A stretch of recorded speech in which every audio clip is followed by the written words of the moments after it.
Gördüğünüz gibi kumpirimiz pişti. Evde kolayca yapabileceğiniz bir kumpir tarifi vereceğiz efendim. Doğru oldu değil mi cümle? Evet. Neyse.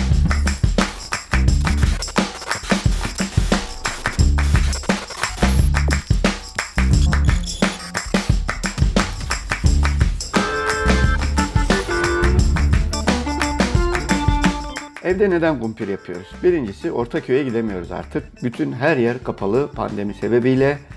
O yüzden evde yapalım dedik.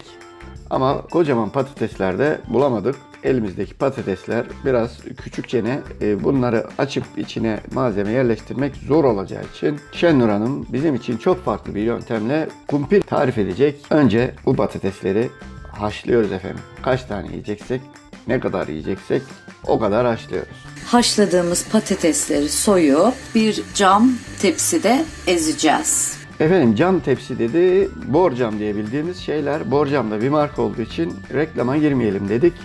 O yüzden cam tepsi diyerek geçiştirelim bu olayı. Zaten kimse de sponsor olmuyor. Niye boşu boşuna reklam verelim ki? Soyduğumuz patatesi ezmeye başlıyoruz. Sıcağıyla ezince çok güzel oluyor. İçine... Ama soğuk. Şenur Hanım patateslerin sıcak olduğunu iddia ediyor. Dış ses geliyor oradan ama soğuk diyor. Dış sesteki yeğenim Aylin, yani Şenur Hanım'ın kızı. Biraz da malzemelerden bahsedelim.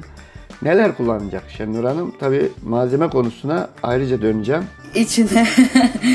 İçine kornişon turşu doğradım. Sosisleri salçalı sos yapacağım birazdan. Yani isteğe bağlı ama kaşar mutlaka olmalı. Biz dilim kaşar aldığımız için onu ince ince kestim. Tereyağımız, garnitür, bu da marketten hazır. Yani salam da isteğe bağlı. Patates. Kumpirin 4 temel malzemesi var. Birincisi patates tabii ki, ikincisi tereyağı, üçüncüsü kaşar, dördüncüsü de tuz. Bunların dışındaki bütün malzemeler sizin isteğinize bağlı, zevkinize bağlı, ağız tadınıza bağlı. Şenur Hanım'ın kullandığı malzemeler ise klasik bir kumpirde kullanılan malzemeler. Ben olsam bir de haşlanmış mısır eklerdim. Kendi deyimimle haşlaşmış mısır. Haşlaşmış demeyi seviyorum. Güzel bir kelime oluyor. Patatesimizi ezdik. Evet arkadaşlar, şimdi tereyağımızı atıyoruz. Böyle 2 kaşık kadar. Kaşarlarımızı atıyoruz. Ve sonra tekrar karıştırıyoruz iyice. Kaşarın rendelenmiş olması lazım ama Şenur Hanım talihsizliği, kaşar olarak evde dilimlenmiş kaşar var. O yüzden onları ince ince doğramış. Bu şekilde sıcak patatesin içinde eritmeye çalışacak. Tabii onun için biraz daha zahmetli olacak. Biraz da Aylin yardım etmiş anladığım kadarıyla. İyice yedikten sonra diğer aşamaya geçeceğiz. Diğer aşamamızda sosis var.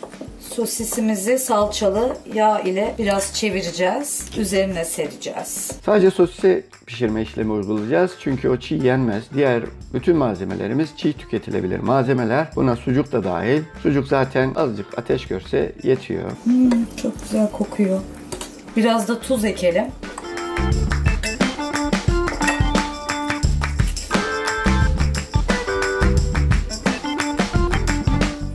Tuzsuz olmasın. Mayonez, ketçapımız vardır zaten. Patatesler ezildi. Kaşar ve tereyağı da patatese yedirildi. Tuzunu da ekledik. Şimdi sırada diğer malzemelerle kumpiri tatlandırmaya geldik ama bu işleme başlamadan önce sosisi de pişirsek iyi olacak. Buyurun tavaya gidelim.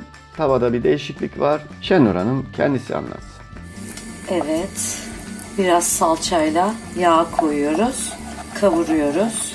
Geçen çelik kaşıkla yaptığım zaman çok sesten rahatsız olunmuş. Tahta kaşıkla yapıyorum şu an. Ben de bisküvit yiyorum. Aylin de bisküvi yiyormuş. Bisküvit. Bir tane bisküvit atayım mı? Ya saçmalama Aylin ya. Öyle. Evet, Aylin de bir yandan bisküvit yiyor. Bisküvit neyse işte bisküvi. Ve annesini biraz kızdırmak için tavaya bisküvit atmakla tehdit ediyor. Aslında değişik de olabilir ha. Ama bisküvili kumpir. Olabilir. Denemek lazım ya böyle şeyleri. Değil mi Aylin? Bakın bebe bisküvi şey. Tereyağımız ve kaşarımız eze eridi.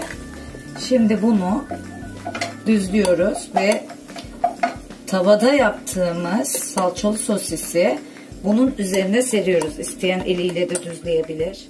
Evet. Ben düzleyebilir miyim? Evet, Aylin Hanım'a teslim ediyorum.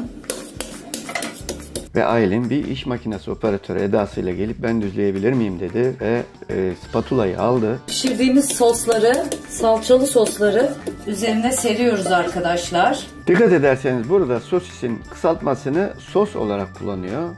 Gerçi buna da bir sos da denilebilir. Sosisli sos, kısaca sos, SOS, yardım, imdat. Sonra garnitürlerimizi üzerine seriyoruz arkadaşlar. Canım çekti ya. Canım çekti ya. Garnitürümüz gördüğünüz gibi havuç, bezelye, yine patates var içinde. Patatesten oluşuyor. Patatesin içine patates eklemiş olduk. Patates deyince gülen bir arkadaşım vardı benim ya. Çok eskiden.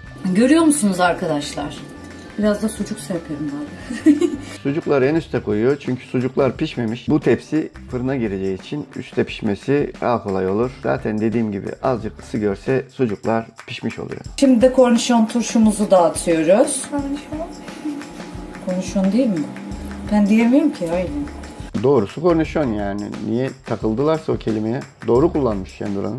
Tepsimizi fırına sürüyoruz. Birazcık kızardıktan sonra, hafif kızardıktan sonra üzerine üzerine şey sereceğiz. Düşecektim. Üzerine ne koyuyoruz Aylin? Üzerine Kaşar koymadık. Üzerine kaşar koymadılar. O yüzden fırına girmeden tezgaha geri gelecek tepsimiz. Ama burada farklı bir tartışma duyacağız. evet, Aylin üzerine ısrarla kaşar koyalım anne dedi ve Demedim ki. piste Aylin alıyoruz. Dedin Aylin, orada şahit var. Şahidimiz kayıtlar. Kayıtlarda kaşar diye sesleniyor Aylin. Kaşar koymadık. Yazayım mı? Bak bir de kaşar koymuyorum. Fırını aç. Salamda dilse miydik Kızım. böyle üzerine Aylin? Fırını aç. Salam dilerim mi böyle üzerine? Biraz da salam. Hayır. 3 tane dilerim ya. Bol olsun. Bol malzemeli olsun. Çok güzel doğramışsın ha. Ne bekliyorsun acaba? Bütün. Yemin etmesini mi bekliyorsun? Al. Al biraz da ondan koy.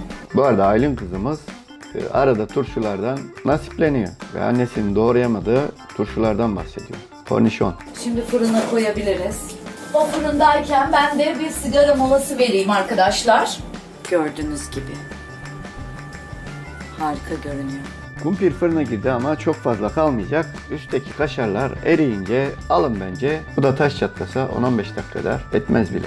Gördüğünüz gibi kumpirimiz pişti. Aynı ışık tutsana telefonunu. İşte gördüğünüz gibi kumpir.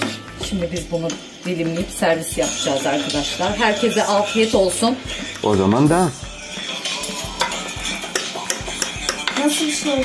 Umarım bu müzikten telif yemeyiz. Hadi bakalım. Lan tabak yok ki.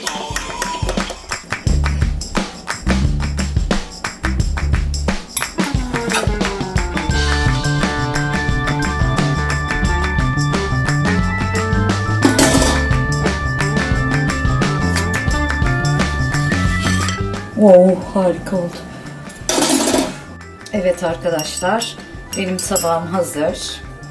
Kumpir tabağım hazır.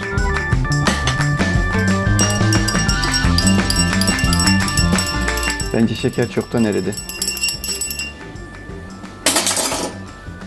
Kızdı.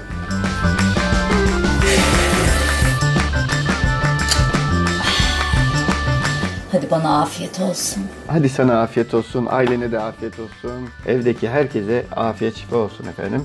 Böylece tarifimizin de sonuna geldik. Yeni videolarda görüşmek üzere. Hoşça kalın efendim. Sağlıcakla kalın. Şimdi videoya abone olun diyeceğim de. Şimdi takacağım. Zaten en çok sıkıldıkları şey YouTuber'ların YouTube kanalıma abone olun demeleri. Oysa abone olun demesi daha mı oluyorlar? Olmuyorlar. O da ayrı mesele. Bitti. Yeter.